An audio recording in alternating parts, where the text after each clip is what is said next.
Well, good evening. Welcome to our Tuesday evening Torah study here. Thank you, everybody, for coming here. Thank you, people online. Before we start, well, let me just open in prayer. Father God, thank you for a very beautiful day today. Just thanks for loving us. Thanks for being with us today, even though sometimes we probably didn't recognize it. I just thank you for this group of people that found time in their schedule to come out and study your word. And I'd ask that you'd bless our time this evening as we look at your Torah. There's so much in it, Father God, and I know you have something for each of us. Just be with us as we talk with one another, as we discuss this, that we can learn from each other how you'd like us to behave and how much you love us. In Yeshua's name, amen. Okay, first thing I needed to talk about was some bookkeeping. A week from tonight is December 25th, and a week following that is January 1st. Now, December 25th and January 1st don't mean a lot to me, but they do mean a lot to a lot of other people around which we live.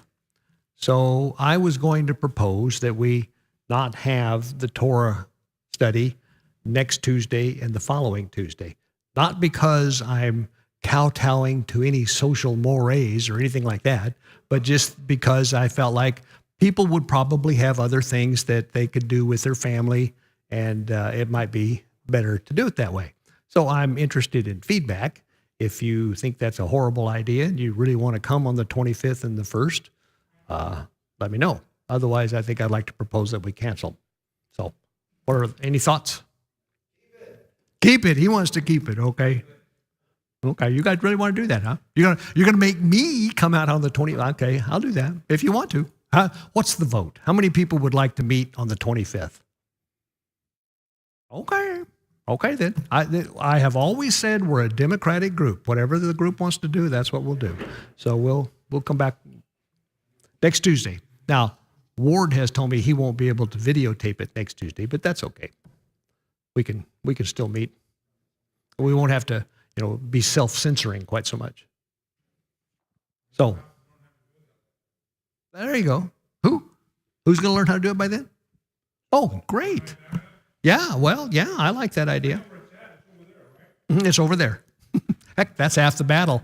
I used to tell my granddaughter that, when you get your first job, the main thing you can do to be successful is just show up on time.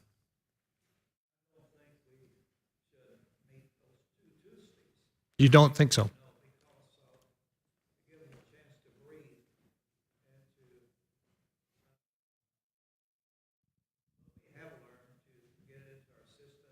Mm-hmm. Okay, so fresh.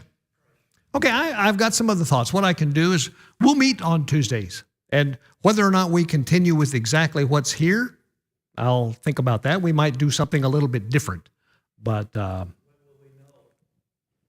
next Tuesday.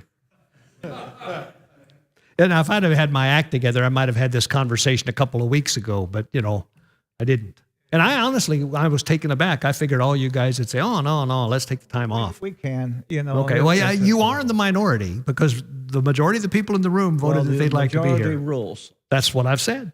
That's what, Okay. Okay, moving right along, as I like to say. So where were we last week? Last week we're busy going through the plagues, right? And these plagues are, everyone gets more serious than the last one.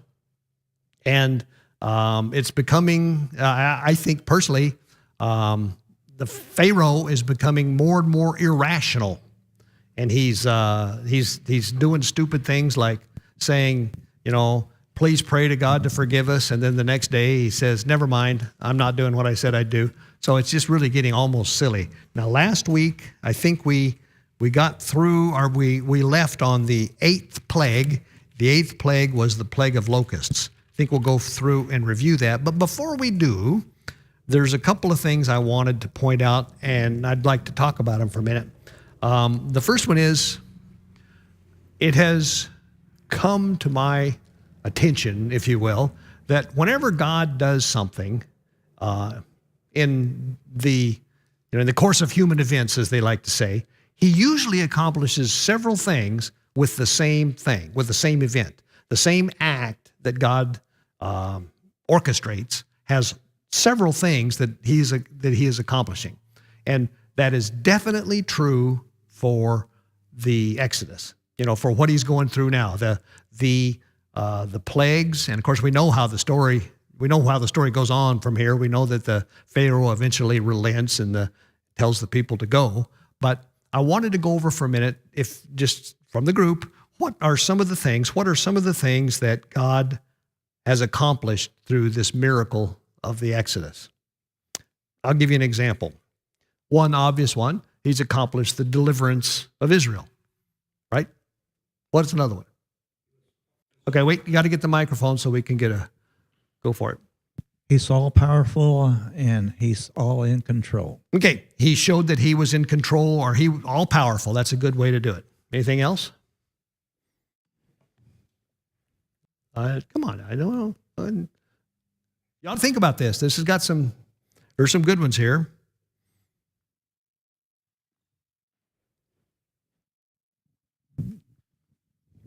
So I had one of those epiphanies. It's kind of like what you're talking about, but I applied it to us as Americans. Okay. So, for example, what is the request? He's exercising his right to liberty. If liberty is about being able to go where you want to, I think that's one good definition of what liberty means. Mm-hmm. I can go wherever I want to if I have a right to go there, of course. Yeah.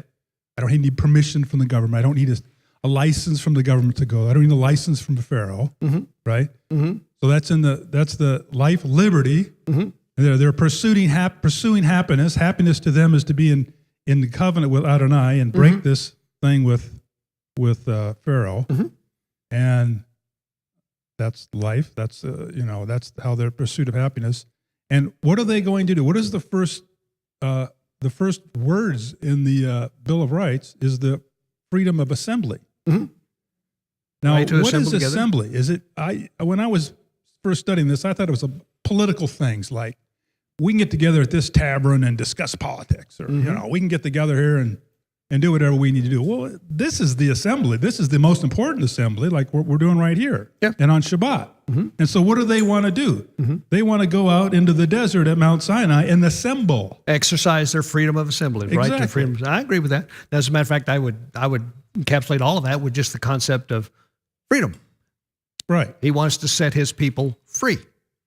Not free from everything, and not free from... But free to do what they want. To exercise their rights. Yeah, that's fine. There's a correlation to this with Dennis Prager talking about the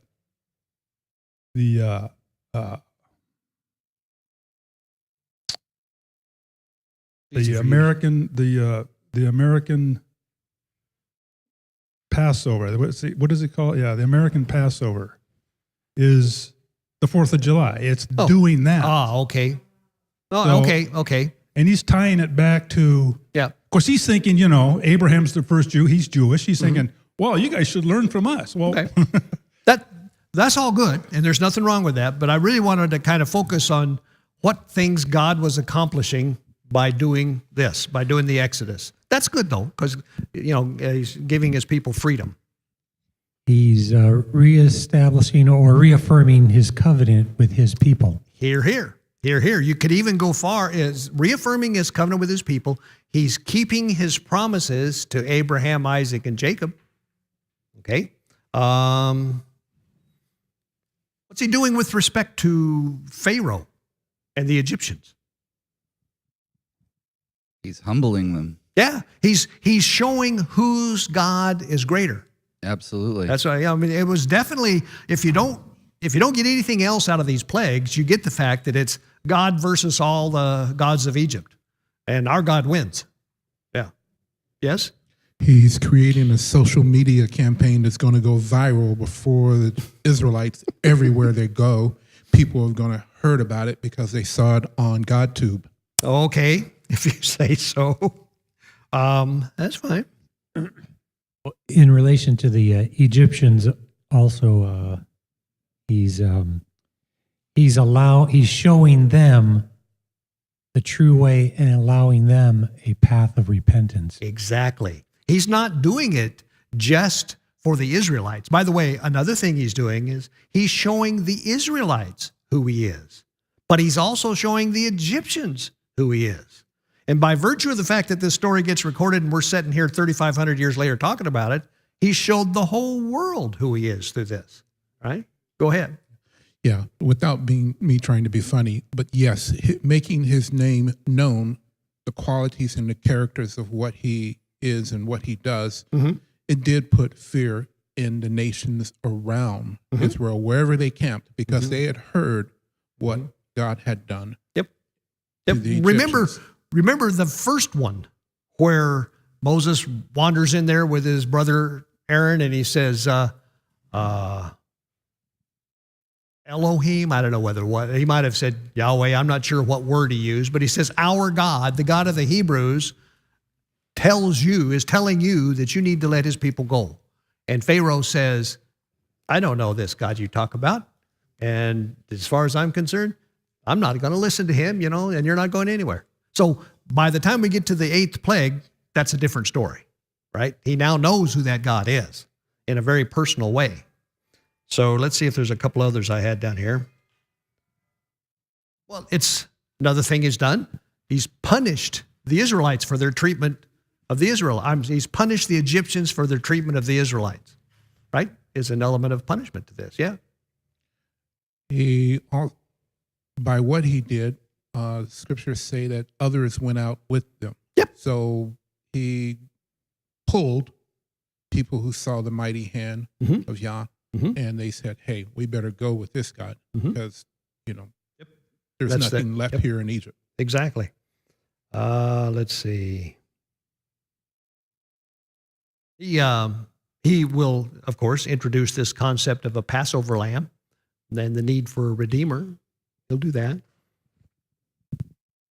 Enough. I just wanted you to think about that because other things that you can do here, if you got anything out of that little discussion, then you can ask yourself the same thing for what he did when, if you will, he sent Yeshua. Again, there was not one thing he did. He accomplished about a dozen different things, and it's worthwhile to sit there and think about what those things are. But I want to move on. Another thing that we've talked about as we've gone through this is, some places it says God hardened Pharaoh's heart, and in other places it says Pharaoh hardened his heart.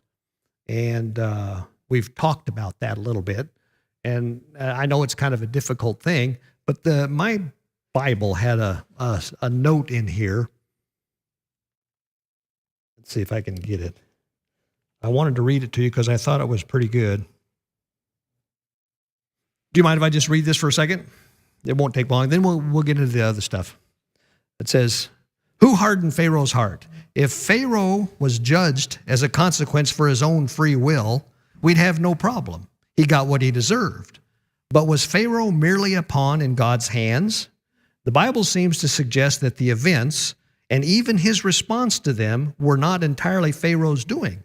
It describes the hardening of Pharaoh's heart in different ways at different times. In a neutral sense, as an act of Pharaoh's own choice and as an act of God's sovereignty. So, it describes it 2 or 3 different ways.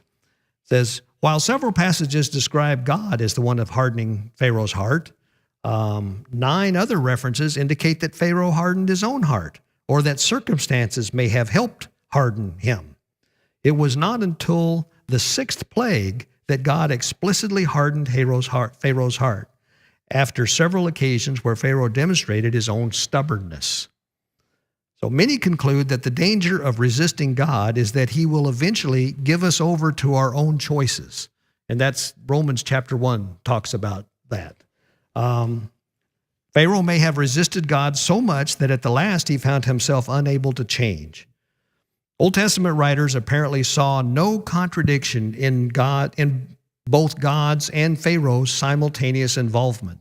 To them, Pharaoh's condition could be the result of both his own free will and God's sovereign will. So Pharaoh was not the hapless victim of God's action. However, God did not drag him against his will, kicking and screaming into disobedience, right? Pharaoh played a part and God played a part. Pharaoh did, in fact, willfully oppose God. So ultimately, Pharaoh was responsible for oppressing the Israelites as well as for his own unbelief. And at the same time, on another level, God was also at work. Moses, writing years after the events, could say confidently that God was at work even in Pharaoh's hard heart. So the bottom line is the Bible clearly teaches that God is in control of everything, but yet he expects us to be responsible for our own decisions. Okay. So the Hebrew word, the root is hazak, and so it means to strengthen, is the real core, the core meaning of it is to strengthen, to be strong. So think of it as, since we know heart is what is coming out of the thoughts and desire and these emotional things out of the heart and mind being the same. So think of it as a person who is strong-willed. Mm-hmm. So Pharaoh became very strong-willed, and God allowed his will, his strong will, to be even strengthened more in the area that he was wanting to go. Mm-hmm. And that's kind of the way I see it in the biblical sense. That works. Do you have something, Joe?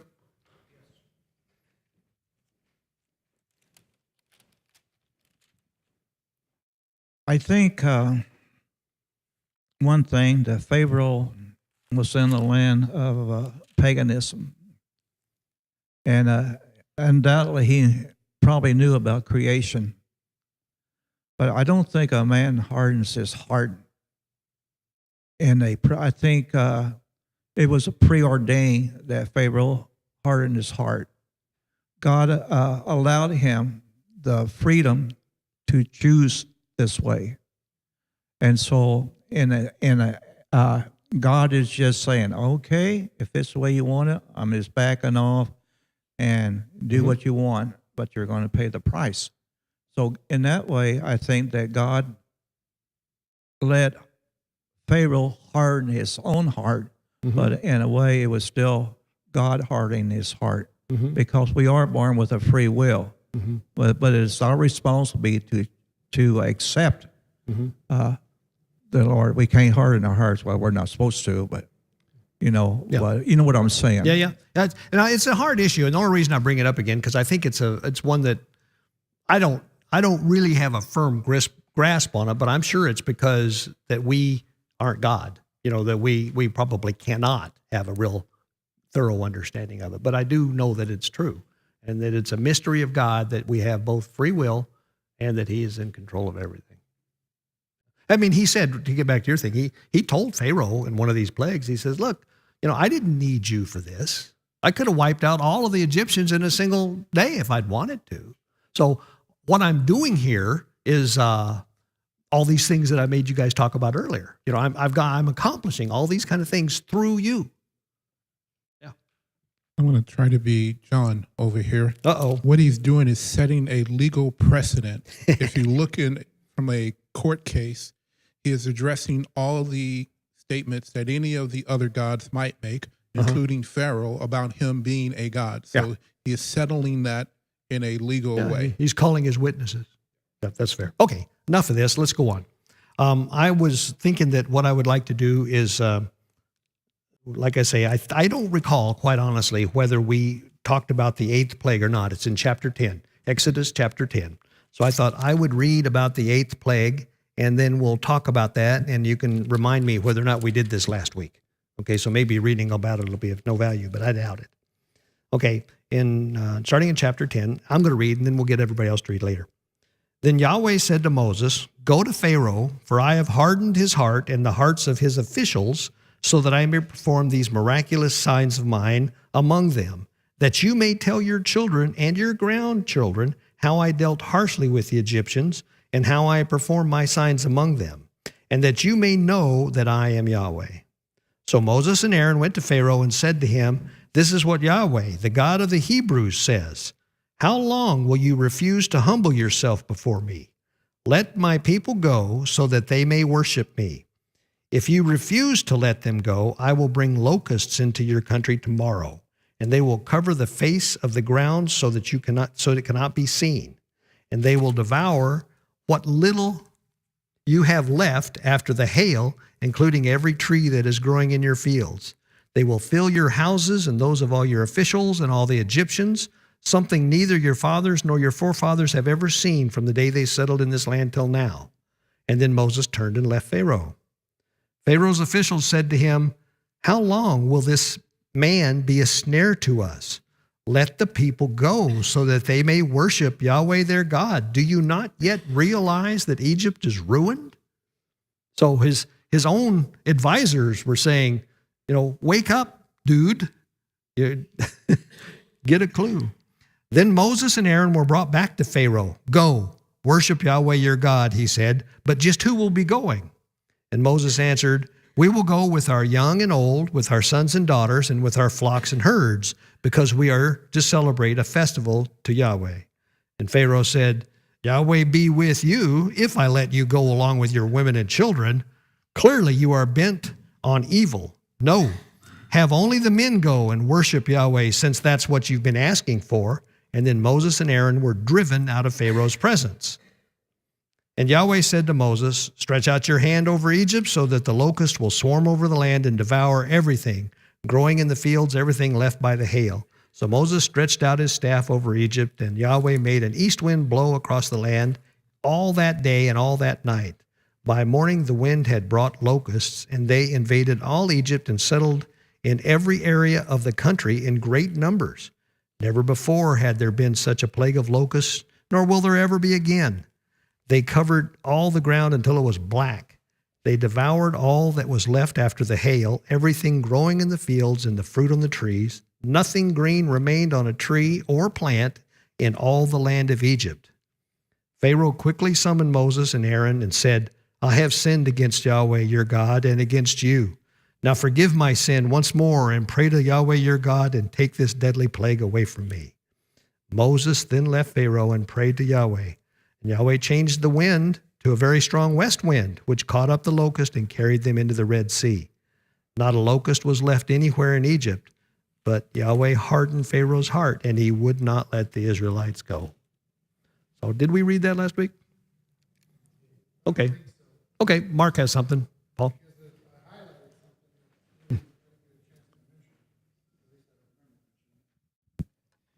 So in verse 9, it says, Moshe said, we shall go with our young, our old, our sons, our daughters, our flocks, herds will go. For we must hold a Chag. Hog. So how do they know it's a Chag? And we haven't even learned about. The word in English here was festival, which is like it's one of those things that's described in Leviticus. The Hebrew word is Chag, and Yeah. of course there's only 3 of those in the Yeah. 7 feasts of the Almighty. Of course, unleavened bread, which is associated at the same time Passover happens, and then of course Shavuot and Tabernacles. So how did they know they were going to go celebrate a Chag? Mm-hmm. That's an interesting question. No, I'm not. No. Let that set for a while. I have an answer, but it's not a particularly satisfying one. My answer is that Moses was writing about this and what's happened. So he used the word hog because he knew what it was, but they didn't. At the time, they didn't know what it was. So that's, like I say, it's kind of a non-answer, but it's an answer. Yeah. Go ahead. You can do whatever you want there, Paul. I have a side note for this. If I may read it, the climax of Moses' mission is impending. The last 3 plagues, the commandment to sanctify the new moon, which is the basic of the Jewish calendar, and the festival cycle, the law of Passover, and the sanctification of the firstborn are about to come in quick cessation. Okay. So if I understood what that said, and this goes along with stuff that Mark's been teaching us too, is that this occurred during the new moon.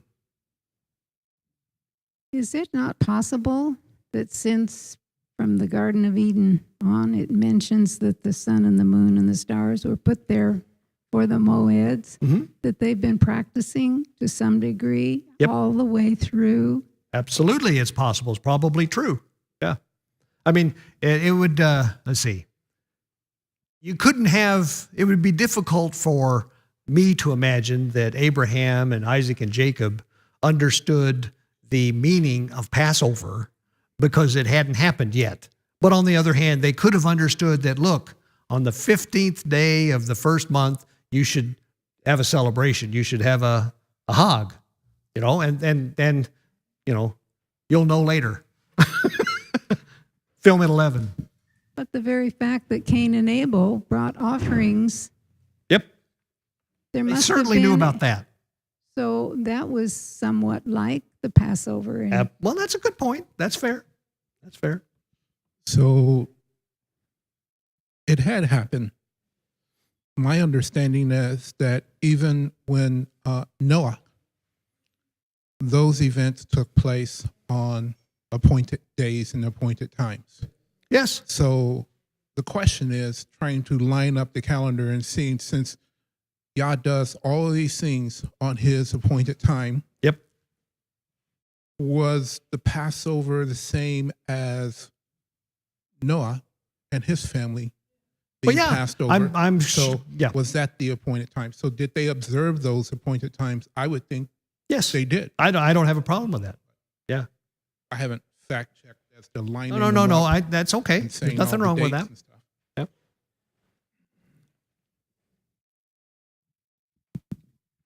So I don't want to give too much away of what we're going to be reading about this week for our study on Shabbat, but we are going to be talking about Abraham as the kinsman redeemer.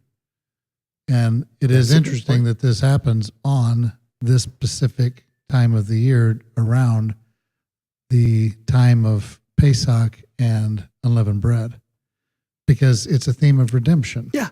I was going to say So it's redemption. Just like Abraham is redeeming Lot at the time of redemption, Lot gets redeemed again a year later, or whatever it is, from Sodom and Gomorrah at the same exact time, because when he tells Abraham and Sarah, you're going to have a child at this time next year. Well, that time was the time of Pesach. So, Okay. That's I think there's enough evidence. I mean, we've said in other Tuesday night classes that they've known Torah all along from the beginning. yes. And what part do we want to leave out? Yes. So did they know all of it, or did they only know pieces No, of it? that's fair. Let me try this on you, because I'm learning. That's one of the things I like about this job is I learn as we go along too. The word Pesach, first of all, the word Pesach was translated into English as Passover, and it's a perfect English translation for what we're going to read about, because God says, if you put the blood on your doorpost, the angel of death will pass over you. That's what Passover means. Pesach doesn't mean Passover. Pesach is some word, I don't know what it means. Now, if you go and look it up, it'll refer to this event. But who's to say that God didn't say, look, on the 15th of the first month, celebrate a feast of redemption to me? You won't, he didn't say this, but I'll say it. You won't understand all that it means right now, but it'll become clear to you later, and you'll know why you're supposed to celebrate this. So, and that's exactly like God. That's exactly what he would do, because like you say, the stars and the moon and all of that are for moeds. They're for appointments. It's his appointment schedule. Yeah, that makes good sense. Pat's got something.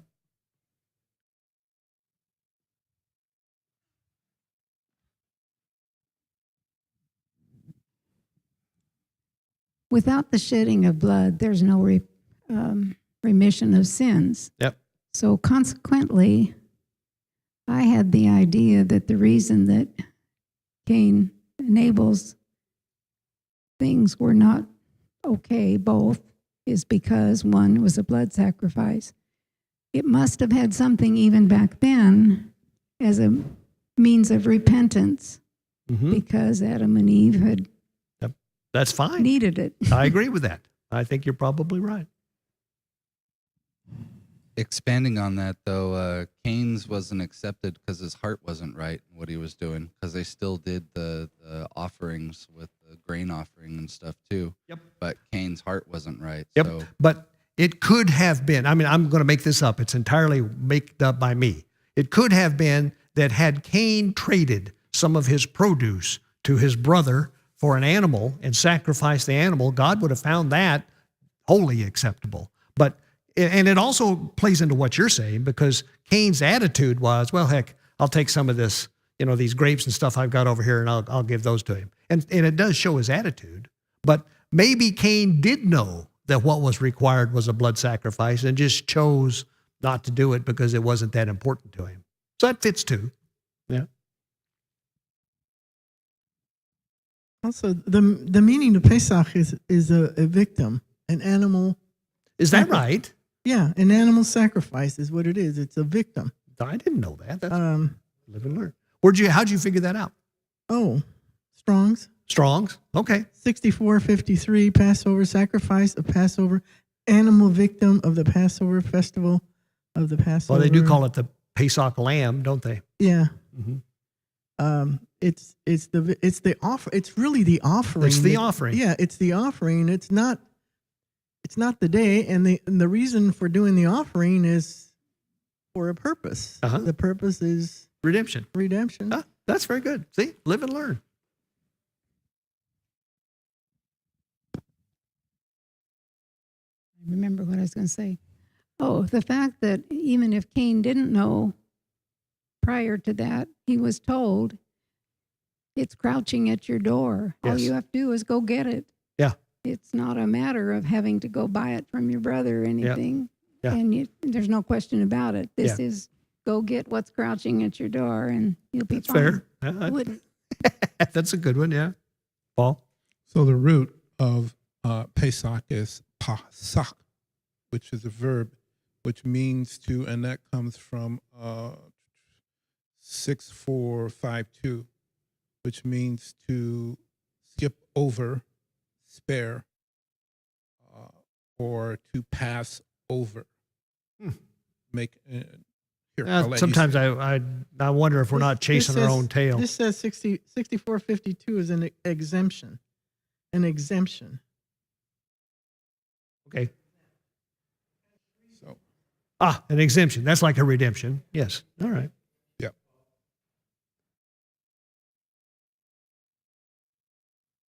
We never suffer from lack of things to talk about. So stay with me for a minute on this thought. So God says in Numbers 3:13, "For all the firstborn are mine. On the day that I struck down all the firstborn in the land of Egypt, I sanctified to myself all the firstborn in Israel." Mm-hmm. So during a time of redemption, let's just say Passover and unleavened bread time, he's taking the lives of this group of people to sanctify to himself this group. Mm-hmm. At the flood, couldn't he have sanctified Noah and his family at the cost of the other people's lives? And couldn't that have been at a time of redemption? Mm-hmm. Certainly. Margaret, did you have something?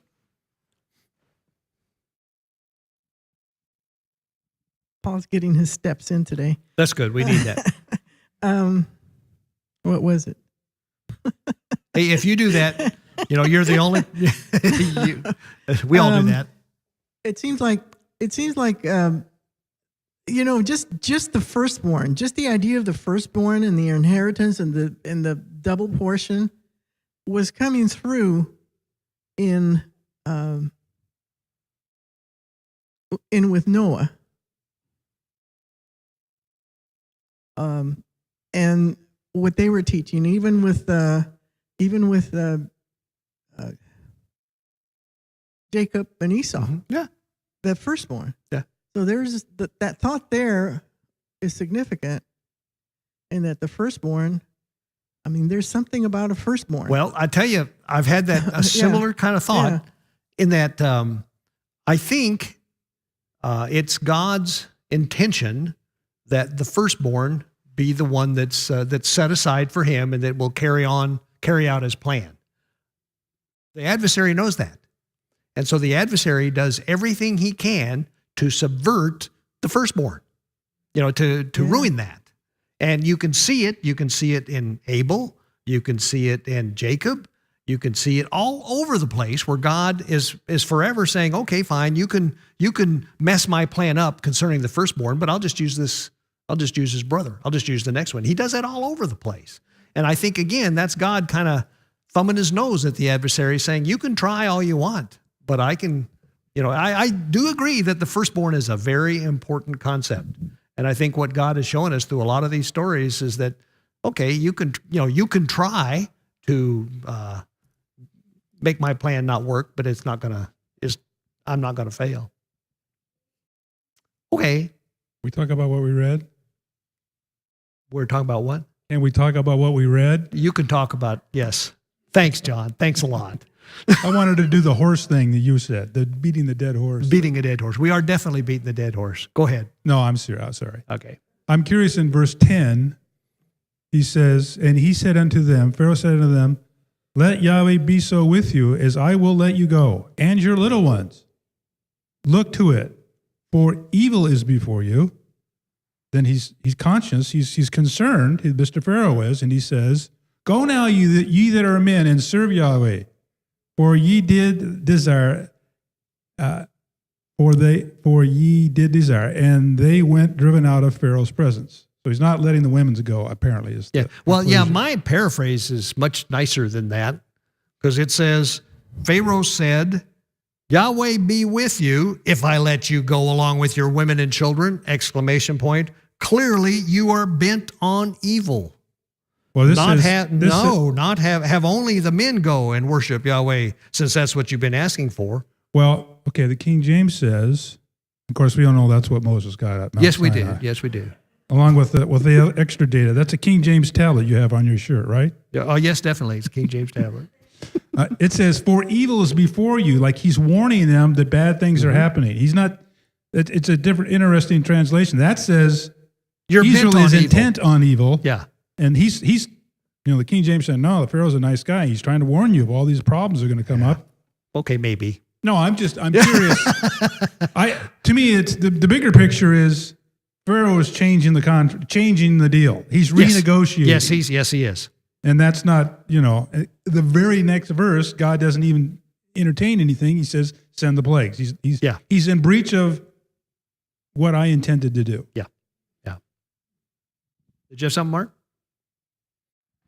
Yeah, just to add to the little thread that I gave a little bit ago about someone in your place. This is the scripture I was trying to find that I couldn't, and I found it. So it's in Isaiah 43:3 and 4. It says, for I am the Lord your God, the Holy One of Israel, your Savior. I have given Egypt as your ransom, Cush and Seba in your place. Since you are precious in my sight, since you are honored and I love you, I will give other men in your place and other peoples in exchange for your life.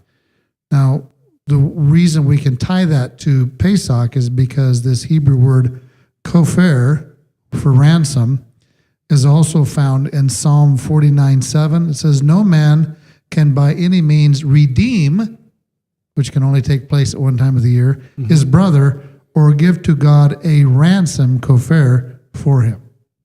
Okay. That's good. All right, now the horse is dead. We're moving on. Okay.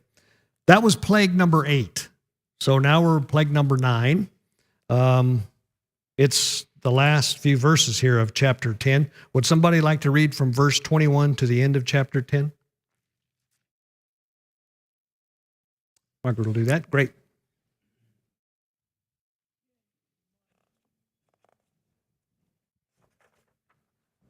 Exodus 10:21. And Yahweh said unto Moses, stretch out thy hand toward heaven, that there may be darkness over the land of Egypt, even darkness which may be felt. And Moses stretched forth his hand toward heaven, and there was a thick darkness in all the land of Egypt 3 days. They saw not one another, neither rose any from his place for 3 days. But all the children of Israel had light in their dwellings. And Pharaoh called unto Moses and said, Go ye, serve Yahweh. Only let your flocks and your herds be stayed. Let your little ones also go with you. And Moses said, Thou must give us also sacrifices and burnt offerings, that we may sacrifice unto Yahweh our Elohim. Our cattle also shall go with us. There shall not a hoof be left behind. For therefore we must take to serve Yahweh our Elohim, and we know not with what we must serve Yahweh until we come thither. But Yahweh hardened Pharaoh's heart, and he would not let them go. And Pharaoh said unto them, Get thee from me, take heed to thyself, see my face no more, for in that day that thou seest my face, thou shalt die. And Moses said, Thou hast spoken well. I will see thy face again no more. Okay. So plague number 9, we know, because we know the end of the story, that it's getting right down to the wire here. What did it look like? Joe's got his hand up.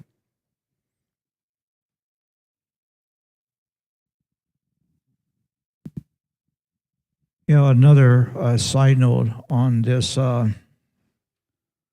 Ramban commented that the darkness was not merely an absence of light, but an opaque, fog-like conditions that distinguish all flames, so that the Egyptians could not even use lamps. Mm-hmm. In other words, we think it's dark outside, Mm-hmm. but what this is talking about here is And beyond that, even. is beyond that. It's darkness on steroids. Yep.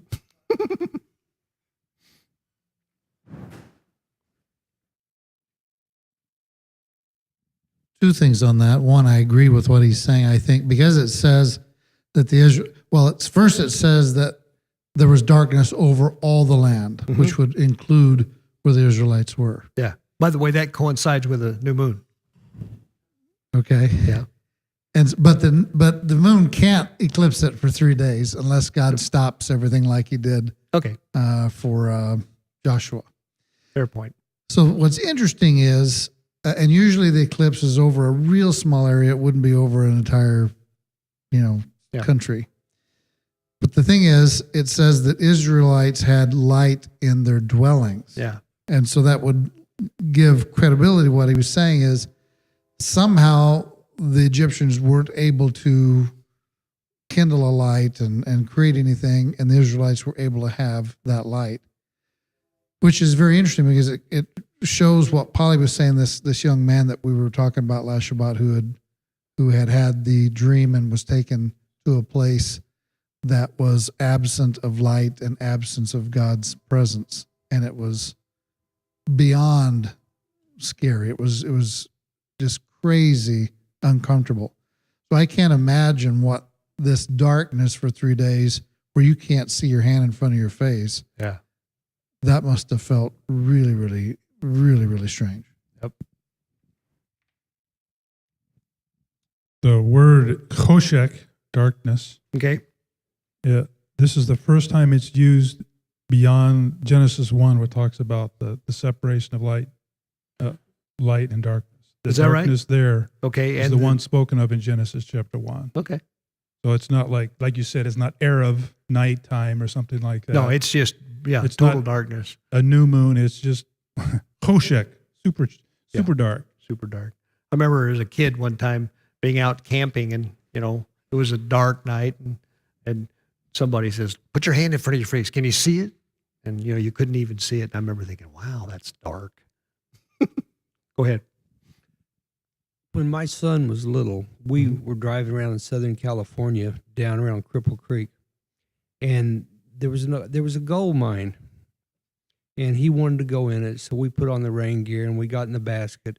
We went down in this mine. I don't know how far, maybe a couple 100 feet. I don't know, but it was a ways. And we get out of this basket and we walk 15 or 20 feet away from it, and they turn out the lights. You couldn't see your hand in front of your face. Yep. I am sure this didn't even compare to what we're talking about here, but just what I went through was really unnerving. Yep. It's scary, boy. No two ways about it. I just reading here in verse 21, when Moses stretched forth his hand towards the heavens, and there shall be darkness upon the land of Egypt. We get the light at nighttime from the moon and from the stars, and God shut that light out.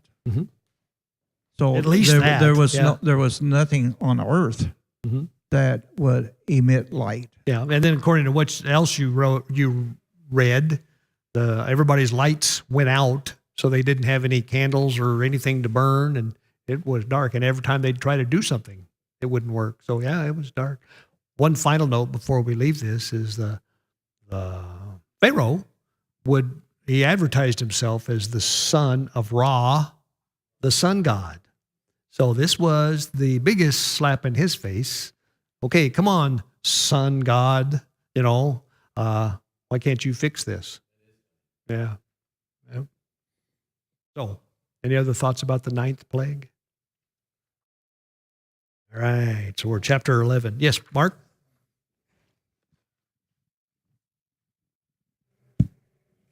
So does the scriptures attest to this darkness coming back again someday? Well, that's a very good question. Yes. Revelation says that the darkness is coming back again. Just like it doesn't mention all the plagues, it mentions the hail and a few others. Yeah. Blood and frogs and the darkness. I didn't know that. Okay. So one of the there's a thought out there that it's another, because there's a scripture that God says, I'm calling my mighty warriors, do my battle from the farthest reaches of the heavens. And so one of the thoughts is that it's an actual another heavenly body that is obscuring the sunlight, the moonlight, and all the stars, therefore blocking that out, that would create a 3-day eclipse if it was something much bigger than what we see the moon is. Yep. So if the moon can eclipse it for 5 minutes, how much bigger would it take to eclipse it for 3 days? No kidding. Okay. Pat. Well, a big cloud, it could. It has to be a pretty dense cloud, but yeah. Yeah. Yeah, a dense cloud could be felt. John. This horse is still breathing. I figured we'd move on before I got accused of animal cruelty. So maybe we're looking at it a little bit backwards. Instead of looking at how dark it was, why was it light with Israel? Doesn't it say that the sun will go away and then the Yahweh will be the light? Mm-hmm. Yeah, that's what it says. So is he in their camp? Okay, that could very well be. It does not say that per se, but that certainly makes sense. That certainly makes sense. Well, that's All what the John Israelites is were glad saying, places where they that lived. the Israel had lights, just like previously plagues. Yeah. It affected Egypt, but then the flocks and everything of Israel was saved. Yeah, and the first crops and few everything. plagues affected everybody, but then he started singling out Israel, and then they didn't affect them after that. That's true. Let's move on to chapter 11. Let's see. Chapter 11 is a big old long thing. Oh, no, it's not. It's short. Would somebody like to read chapter 11? Oh, Mike would. Great. Go for it. And Yahweh said to Moshe, I am bringing yet one more plague on Pharaoh and on Mitzrayim. After that, he is going to let you go from here. When he lets you go, he shall drive you out from here altogether. Speak now in the hearing of the people. Let every man ask from his neighbor, and every woman from her neighbor, objects of silver and objects of gold. And Yahuwah gave the people favor in the eyes of the Mitzrites. And the man Moshe was very great in the land of Mitzrayim, in the eyes of Pharaoh's servants, and in the eyes of the people. And Moshe said, Thus said Yahuwah, about midnight I am going out into the midst of Mitzrayim, and all the firstborn in the land of Mitzrayim shall die, from the firstborn of Pharaoh who sits on his throne, even to the firstborn of the female servant who is behind the handmill, and all the firstborn of cattle. And there shall be a great cry throughout all the land of Mitzrayim, such as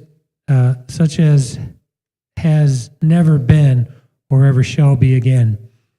But against any of the children of Israel, no dog shall move its tongue against man or against beast, so that you know that Yahweh makes distinction between Mitzrayim and Israel.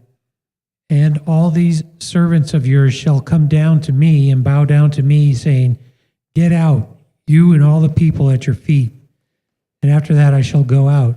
And when he went out from Pharaoh, in great displeasure. But Yahweh said to Moshe, Pharaoh is not going to listen to you in order to multiply by wonders in the land of Mitzrayim. And Moshe and Aaron did all these wonders before Pharaoh. However, Yahweh strengthened the heart of Pharaoh, and he did not let the children of Israel go out of his land. Okay. So, how does God indicate to Moses that this would be the last plague? He tells him, he says right here, he says, I'll bring one more plague on the Pharaoh and on Egypt, and after that, he'll let you go, right? I was kind of curious. At the end of chapter 10, when Pharaoh tells Moses, if you ever see my face again, you're going to die. And Moses says, you're right, I'll never see your face again. But it looks like he did. It looks like he's speaking to him again. Yep. I was hoping nobody brought that up because I never could figure that out either. And I was wondering, I read in another version where he was said like red hot anger towards Pharaoh. I was kind of wondering why he got so angry. Well, why Moses was so angry? Yeah, you think he was just frustrated and he... Yeah. I was just thinking it was because he was, I would have been angry with him too. Yeah. Frustrated and just saying, man, alive, look what you're doing. That's, one of the things I keep going back to is even his servant said to him, don't you realize that Egypt is ruined? The guy was being an imbecile. He was just all by himself and he wouldn't let go. He was a fanatic. We've been talking about previously about Pharaoh's hardening his heart. And I was just looking here at the last verse in 11. It says, but Hanshan strengthened the heart of Pharaoh, and he did not send out the children of Israel from his land. I think the word strengthen is a more hardening. It's using it's a it's exactly right. It's beyond hardening his heart. I mean, it was a progression of Pharaoh's heart getting harder and harder and harder. Well, like I say, it's kind of like what I was saying just a second ago, is that even Pharaoh at this point in time could probably see that he was on a fool's errand. There's no way he was going to win, but he couldn't back down. And God helped him. He gave him over to his hard-heartedness. Mark. So in verse 1, it says, I will bring on Pharaoh and on Egypt. After that, he will let you go from here. When he lets you go, he's not just going to let you go. He's going to surely Yagresh, which is this word, Yagresh comes from the root garage. And this root garage is used when a person or a group of people or a wife is driven out. It has to do with divorce, expel, thrusting out, casting out, like Abraham did to Hagar, like God did to the 10 tribes of the north. This is how this word is used to describe. So it's not just let go. It's like, get out. I mean, you're driving them out because you're angry. You want them out of your presence. Yeah. The other thing I wanted to point out is what time of so they slaughter the Pesach lamb between the evens. And so that's, in my opinion, is around 3 p.m. Okay. So they're going to start, it takes a while to slaughter it and prepare it so that you're ready to eat it. So let's say they're eating it at dusk or after dusk, sometime between 6, 7, 8 o'clock at night. Okay. And at midnight, it says he's going to go through the land of Egypt. Okay? So I'm just making this point because we're going to get to a point later where many of us are going to wonder, okay, when is it that they went out of the land? This has been debated for a long time. Did they go out still at nighttime, or did they go out after it broke day? And I'm pointing out that if this didn't begin until midnight, and knowing all of the screams and the absolute horror and terror that everyone was hearing, I don't know that I would step foot out until it was daybreak. Oh boy, I agree with that. I agree with that. Yep. Yep. Yep. So Yep. Let's see if I got anything else here. may I toss something out Yeah. there? Mm-hmm. The thing about being, you'll not see my face again. Mm-hmm. The way I imagine it or see it is when you're coming to Pharaoh's court, you're seeing his face. If I'm yelling at you from the outside or I'm speaking it from the outside, I'm not face to face. Mm-hmm. You can hear me. And if you come out to speak to me, that's still not seeing my face as an audience in the court. That's So, okay. I could make that. I Yeah, don't that's know. all right. I kind I of like don't know. that excuse.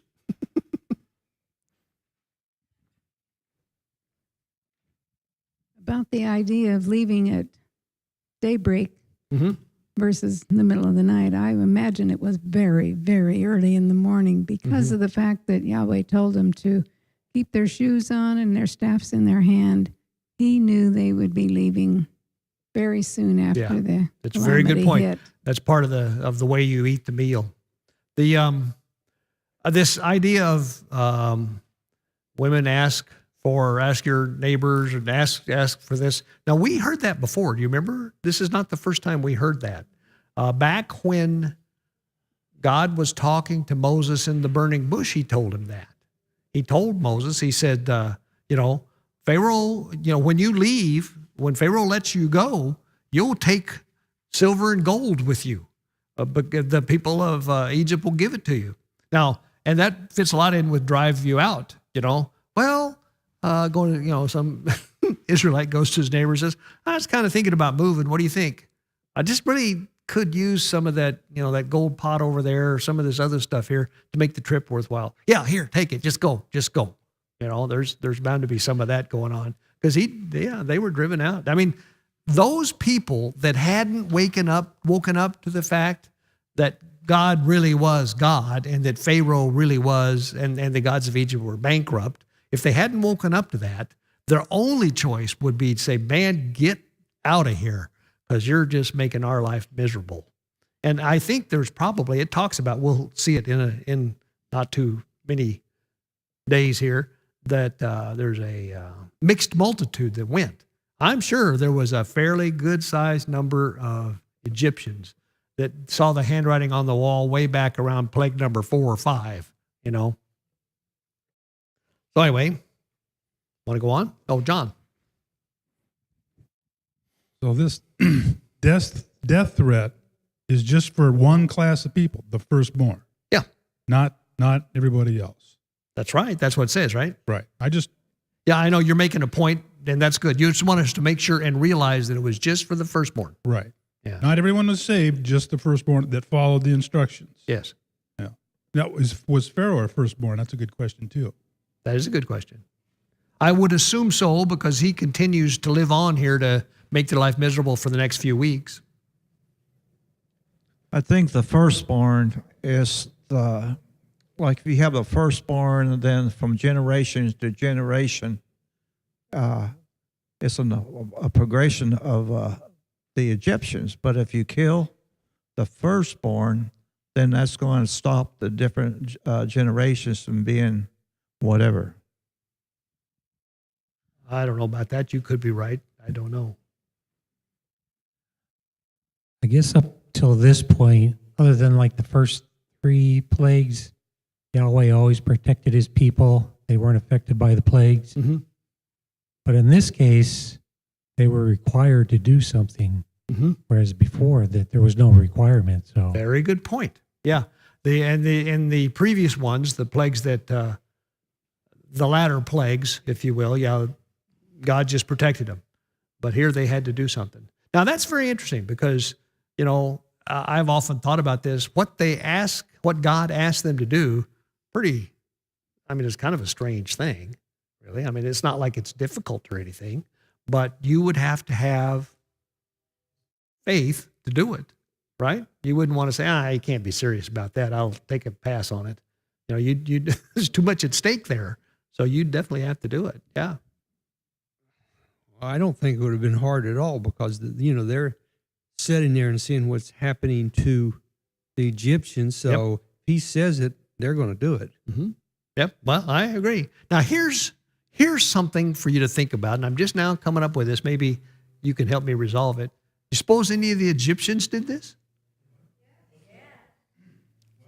Do you suppose any of the Egyptians put blood on their doorposts? Okay. Yep. They knew enough to bring their cattle in out of the hailstorm and those kind of things, yeah. That's true, too. There were bound to be Israelites that didn't do that. Yep. Interesting to think about that, isn't it? Yeah. Yeah, I was going back to where he was told to tell Pharaoh, you got to give us other stuff, too. Mm-hmm. So that's like, we don't know what Yahweh's going to require. So it's like, he kind of foretold that he was going to require not just Israel taking their stuff, but he was going to require for Egypt to put in something to offer to Yahweh. Fair point. One of the things that we often get discussion whenever we're at this point is it seems that this whole idea that came up once, several plagues back, about my people want to go out into the desert and have a festival, to Yahweh, was kind of a red herring, because both God and Pharaoh knew that the people were leaving and not coming back. But they didn't really say that. It's never been said. Even now, it's like, well, we want to take every man, woman, and child that we have, and we want to take all the animals that we have, and by anything that the neighbors will notice, and we want to go out and have this 3-day festival to the Lord. That's not, Pharaoh knows. Everybody knows they're not coming back. I thought that was kind of interesting. Well, anyway, do you want to move on? Chapter 12. Somebody want to read from verse 1 through verse 13, the first 13 verses of chapter 12. Any takers?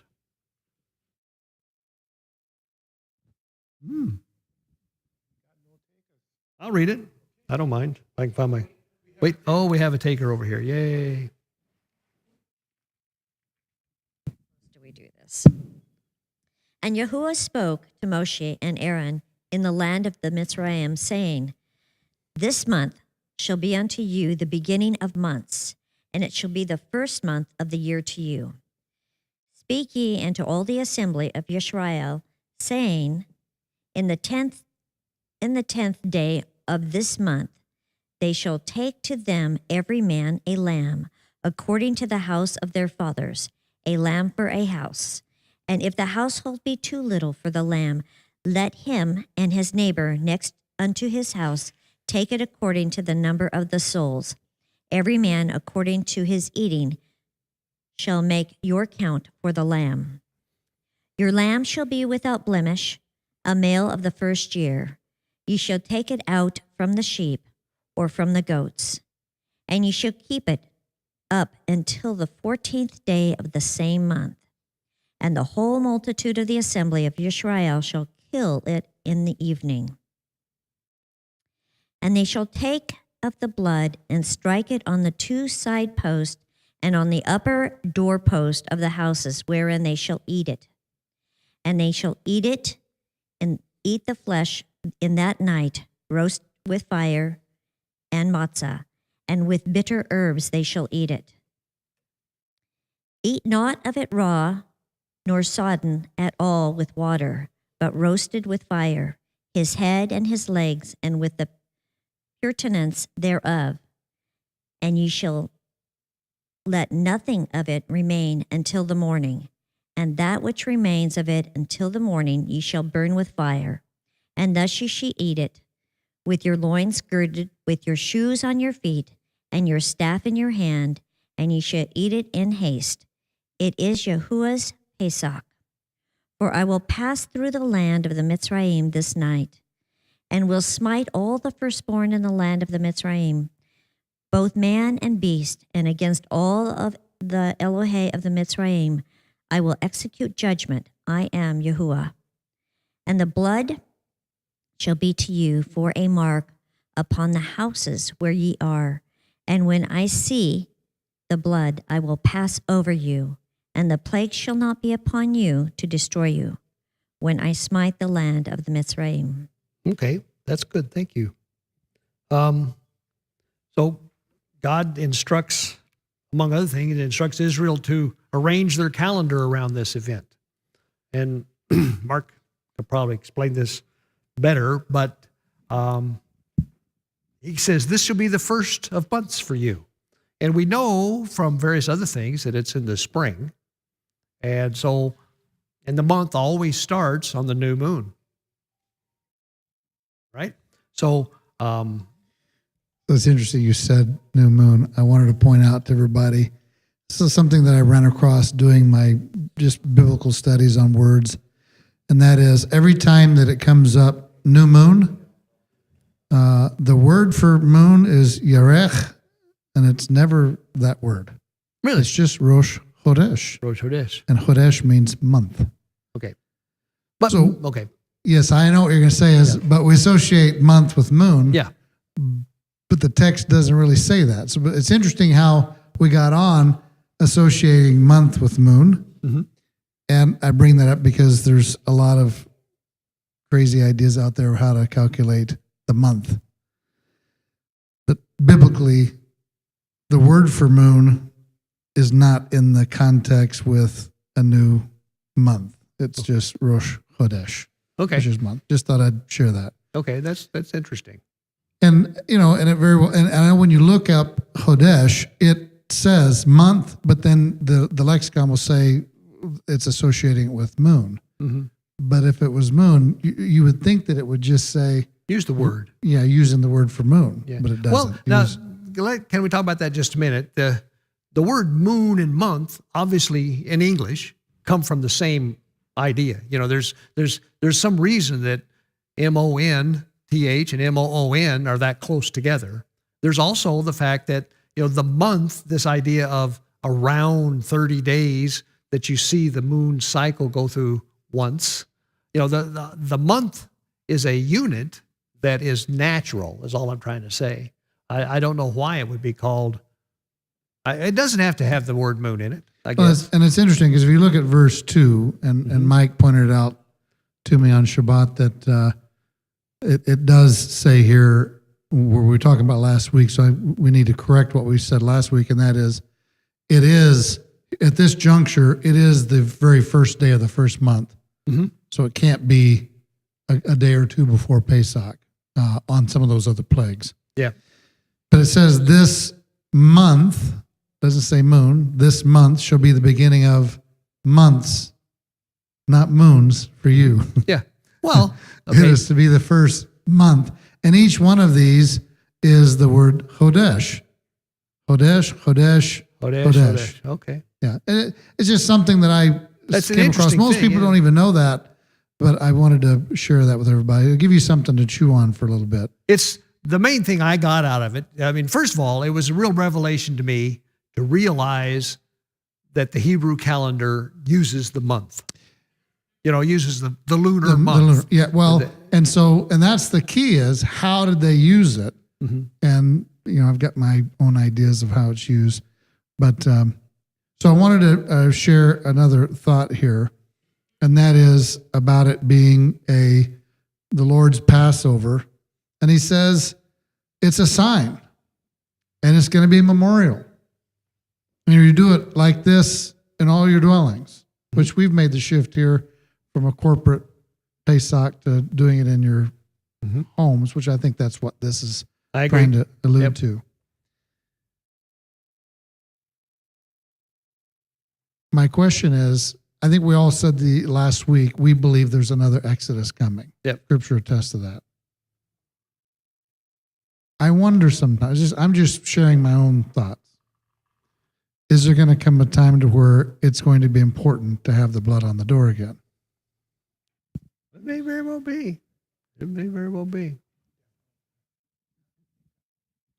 So now that we're talking about Pesach, I wanted to go over the definite. Then Strong's, at least according to the Blue Letter Bible, it says Pesach from 6452, pretermission, i.e., exemption, used only technically of the Jewish Passover. And they misspelled technically. I don't know why. The sure there's festival or the victim. So, we can give Joe a hard time from reading from the Chumash Yeah. that says Jew this, Jew that, Jew the other. But here's Strong's. I'm assuming he's a Christian. Yep. He's reading in here and says, "Oh, it's a Jewish Passover." Ah. So it's like everybody's doing it. They're both sides, both religions are not recognizing that label that's not in Scripture on this concept. Absolutely. Absolutely. Then Jan picked that up a long time ago in our own walk, whenever she says, this doesn't say these are Jewish holidays. It doesn't even say they're Israelite holidays. It says they're his holidays. So I'm going to start with verse 5. Your lamb shall be an unblemished male, a year old. You may take it from the sheep or from the goats. You shall keep it until the 14th day of the same month. Then the whole assembly of the congregation of Israel is to what? Well, mine says slaughter. You might say something else. Doesn't say sacrifice, does it? No. So this is just killing an animal. And that's why I asked about the blood being continuing with the blood on the door. And I know that has stopped. Yeah. But because some people have said, well, no, that's sacrifice. There's no sacrifice anymore. This isn't saying it's a sacrifice. That's true. That's a good point. That's a good point. Well, one of the points I wanted to make was, regardless of how you determine what the exact first of the month is determined by the moon. And an Israelite could look at the moon. Even now, you can kind of look up at the moon and you can determine more or less where you are within the month. For example, the obvious one being when you see a nice big old full moon, you're around the 15th, and whenever you don't see the moon because it's hidden, dark, you're around the 1st, and you can figure it out. So I think it's kind of cool. I sat and thought about this, the picture that comes, I think weird. The picture that comes to my mind is these guys sitting in their caves with the John Deere calendar up on the wall, so they can tell what day it is, But obviously they didn't have those. So they have to be able to tell what day it is by just looking. And the moon is a pretty cool way. You may be off a couple of days, but back then it probably wasn't that big a deal. And if you had some group of people whose job it was to keep track, which they did, then you'd know for sure. But the thing is you could kind of tell anyway. So we know that this month is to be the first of months for you. It was occurring in the spring, and so that's why the first new moon after the spring equinox is the first of Abib. This first month is called Abib, which means spring. So the first new moon after the spring equinox is the first of Abib. And so all of this stuff happens in the spring. It happens then. That was clear to everybody, I guess. Yeah.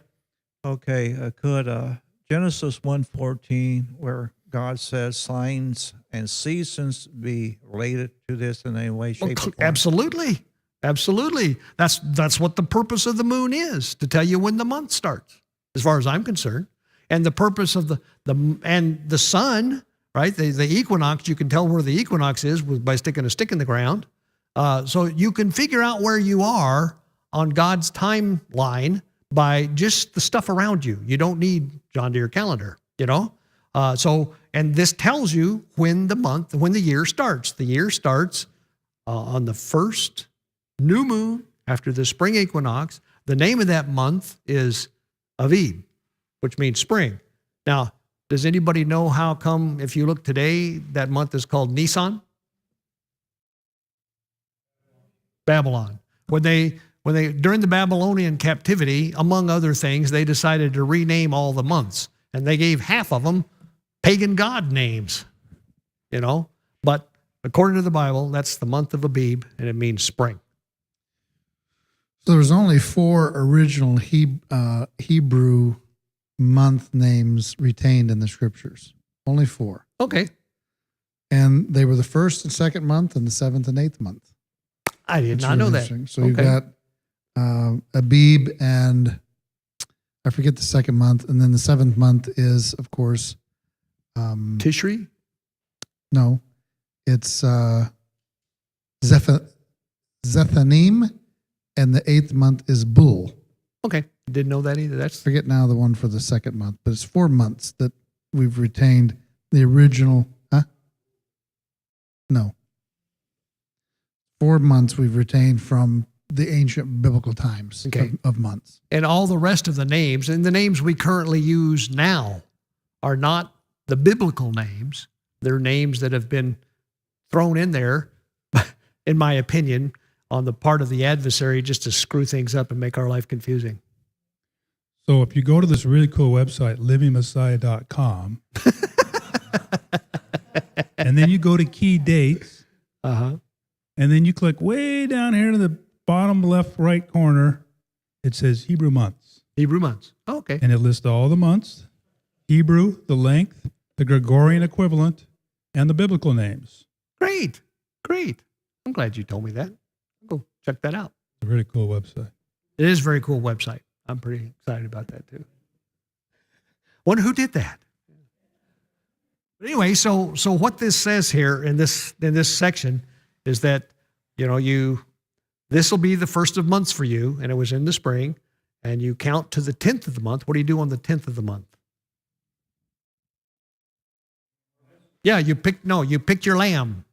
You pick your lamb, and if there's only 2 of you in your household and a lamb can feed more than 2 people, you ought to go next door and see whether those guys are good, whether they have a lamb or whether you can join forces so that there is not too much food, but there's enough food for the number of people that are going to be eating the Passover together.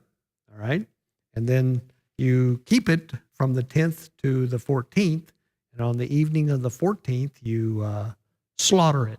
As Mark says, it doesn't say sacrifice it. You slaughter it in this prescribed way, in which case you roast it. You don't boil it or anything like that. Yes.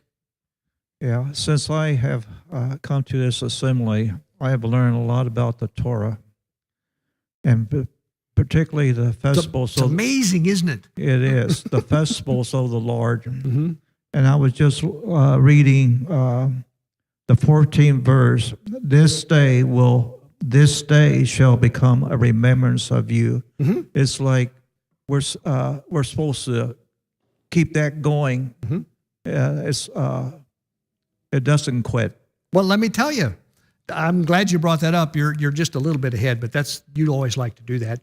This you can make a strong argument to say that Passover, is the longest continuously celebrated feast in history.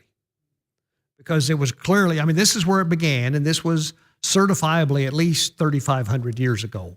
And because it was a household thing to do, it was celebrated in households somewhere, probably somewhere in the world for every year of all those 3,500 years. I think you could make a strong case for that. All the lands of the scatterings. Yeah. So I was going to point out again in verse 22, it says, apply some of the blood that is in the basin to the lintel and the 2 doorposts, and none of you shall go outside the door of his house until morning. Mm-hmm. Good point. One other last thing before we go on. We haven't got there yet, by the way, but that's okay. I have fun doing this. If the day before you were to, kill the lamb and eat it, and you went outside at night, what would the moon look like? Yeah, it'd be full, right? Because it would be essentially 14th or the 15th. You'd look up there and you'd say, well, maybe it's not quite full, but I can't really tell. It's real close. That's what I do. I do that all the time. My degree of accuracy about a full moon, just from my own observation, is plus or minus a day, right? If it's not quite round, it might be a little rounder tomorrow, or it might be, yeah. I don't have the reference. I can get it for you. It would take me a minute to find it. But in Josephus and the Talmud and Mishnah, because there are people out there that say that the Passover time is really at a covered dark moon. Really? I'm sure many of you have heard that. There's a group of people that say, no, it's the reverse. We've got it all messed up. It's Okay. the full moon is the actual new moon, and when what we call the new moon, that's when the feasts take place. For one thing, we did a moonlight hike up at Usury Mm-hmm. on a full moon. Did a hike, and it's very obvious to see that when God is moving them the next day through the wilderness, it'd be a whole lot easier to see where you're going if you're still driving at night when the moon is full. Yeah. The other thing is, in Josephus and those other two pieces of literature I mentioned, they indicate in there that at the Passover time that the light of the moon is full. Ah, okay. So it completely dispels the Yeah. other way of thinking. And 'Cause that's- it's in that literature on three sources. Yeah, that's what I was going to say. That's good because academics always like to see the validity of the Bible verified by somebody non-biblical. And Josephus is a great place to look for that stuff. Yeah, that's great. On verse 16, Mm-hmm. on the first day shall be a holy convocation. What is that? Holy convocation is a get-together. It's what? A get-together. You get together. A get-together, Okay. yeah. It's a meeting. And then on the seventh day, what should be Shabbat? Well, it's not necessarily, it's the seventh day of the feast. The feast is 7 days long. So the first day is a holy get-together, and the seventh day is a holy get-together. So it's just the seventh day. It's not necessarily a Shabbat. As a matter of fact, in some cases it will be, but in most cases it won't be, because the 15th of the month doesn't always fall on a Shabbat, just like the 25th of December doesn't always fall on a Tuesday, right? So, however, you can guarantee that sometime between the 1st and the 7th, there is a Shabbat. That's important later. Yep. So the Hebrew word is mikra. It's mostly translated convocation, but one of them is assembly. Assembly. So I have a creator-given unalienable right to assemble, right? Just Yeah. like it says in the Bill of Rights. Yep. Holy assembly. Set apart Do you assembly. think the founding fathers may have been talking about that? Do you think? Yeah, I think. I definitely think. Okay, since you guys are about halfway down there anyway, I'm going to take it upon myself to read some more, and then we'll kind of call it a night here. So I'm going to start at verse 14. Chapter 12, verse 14. This is a day you are to commemorate. For the generations to come, you shall celebrate it as a festival to Yahweh, a lasting ordinance. For 7 days you are to eat bread made without yeast. On the first day, remove the yeast from your houses. For whoever eats anything with yeast in it, from the first day through the 7th, must be cut off from Israel. On the first day, hold a sacred assembly, and another one on the 7th day. Do no work at all on these days except to prepare the food for everyone to eat. That is all you may do. Celebrate the feast of unleavened bread, because it was on this very day that I brought your divisions out of Egypt. Celebrate this day as a lasting ordinance for the generations to come. In the first month you are to eat bread made without yeast from the evening of the 14th day until the evening of the 21st day.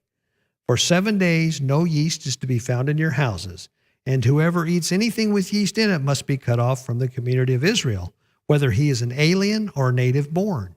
Eat nothing made with yeast. Wherever you live, you must eat unleavened bread.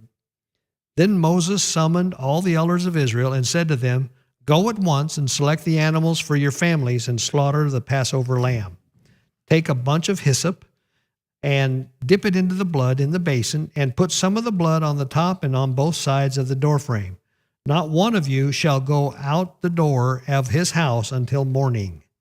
When Yahweh goes through the land to strike down the Egyptians, he will see the blood on the top and the sides of the doorframe, and he will pass over that doorway and he will not permit the destroyer to enter your house and strike you down. Obey these instructions as a lasting ordinance for you and your descendants. When you enter the land Yahweh will give you as he promised, observe this ceremony. And when your children ask you, what does this ceremony mean to you? Then tell them, it is the Passover sacrifice to Yahweh, who passed over the houses of the Israelites in Egypt and spared our homes when he struck down the Egyptians. And then the people bowed down and worshiped, and the Israelites did just what Yahweh had commanded Moses and Aaron. At midnight, Yahweh struck down all the firstborn in Egypt, from the firstborn of Pharaoh, who sat on the throne, to the firstborn of the prisoner, who was in the dungeon, and the firstborn of all the livestock as well. Pharaoh and all his officials and all the Egyptians got up during the night, and there was loud wailing in Egypt, for there was not a house without someone dead. Pretty dramatic, but that's really fun to talk about that. We're about done, but I want to make one point. I think it's real important the way he says, make this a lasting ordinance. Make this something you do continually. And when you enter the land, keep doing it. And when your children ask you, what does this ceremony mean to you? You tell them. And the point is this is how God gets his plan executed beyond generations. You know, if you know this to be true, some of your earliest memories, I hate to say it, if you're like me, are probably Christmas, right? And so even now, when we kind of gave up Christmas, it was a little bit tough because we were giving up something that was kind of ingrained in us, something that we'd been doing since we were born. Tradition, exactly. Traditions have great value. Like I say, they're what God uses to move his plan forward through generations. It's what lets him have a plan that lasts 3,500 years. So that's cool. Yeah. Oh boy, I have a challenge with that. Uh-oh. Theologian Thomas Aquinas explained that there are three types of biblical precepts: moral, ceremonial, and judicial.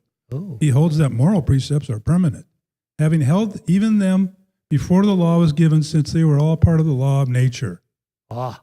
Ceremonial precepts, the quote-unquote ceremonial law, dealing with forms of worship, God, and with ritual cleanliness, and judicial precepts, such as those in Exodus 21, came into existence only with the law of Moses and were only temporary. The ceremonial commands were ordained to the divine worship for that particular time and to the foreshadowing of Christ. Accordingly, upon the coming of Christ, they ceased to bind, and to observe them now would, Aquinas thought, be equivalent to clarifying falsely that Christ has not yet come. For Christians, a mortal sin.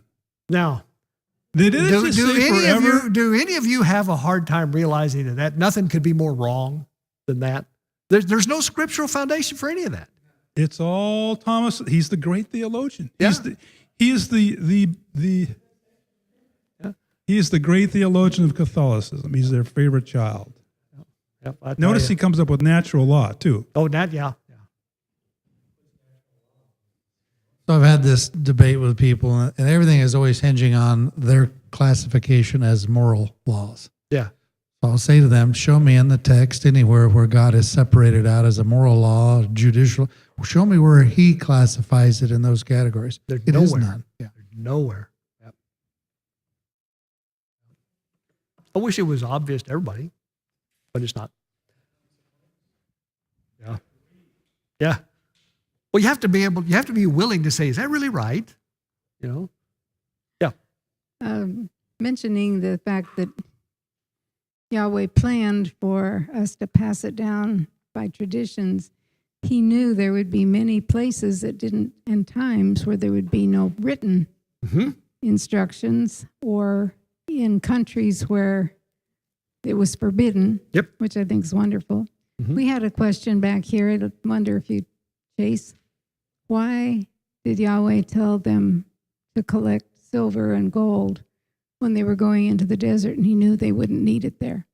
Well, I can come up with 2 or 3 reasons.